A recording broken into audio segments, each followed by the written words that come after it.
Have you ever wondered why sometimes drivers refuse passengers? For example, when you're on the highway and you are trying to stop a vehicle, most of the times the driver stops, asks your destination, and then zooms off. Most of the time they look and they observe and then they zoom off. Have you ever wondered why do drivers do this? Let me show you why. One of the reasons is because some passengers they deliberately price too low, because most passengers feel that because I did not enter from the park and I'm standing on the road, therefore the fare should be lower, which is not right. As they're pricing lower, it's going to make the driver to lose money, so some of them just speed off aggressively without answering you. Secondly, some drivers are intentionally looking for people who are going to the same destination. For example, if I was to be driving from Warri to Asaba and I have some spaces in the vehicle, I would prefer to get people that are going to Asaba.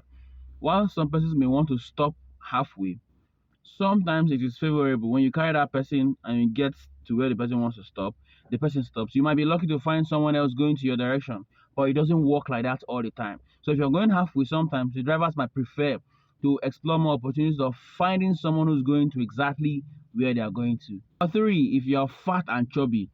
Now this is very funny because sometimes when you're driving, the only space you have as a driver is at the back seat, and most of the times we carry three at the back, sometimes four.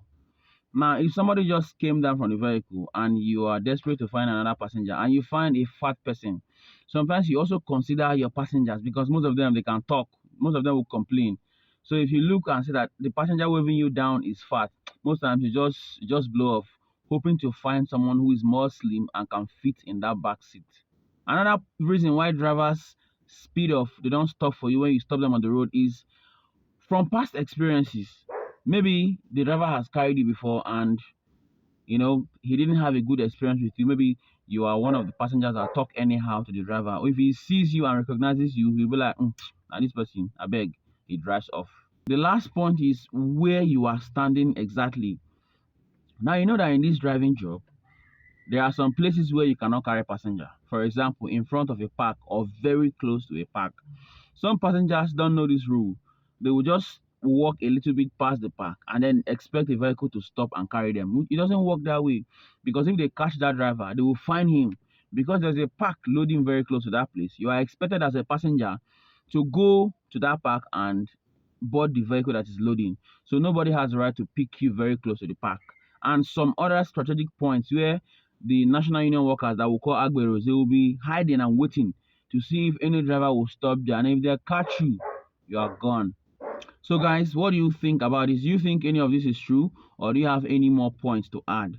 If you're also a driver, comment. I want to know why, most of the reasons why we don't stop when we see passengers. Let us know.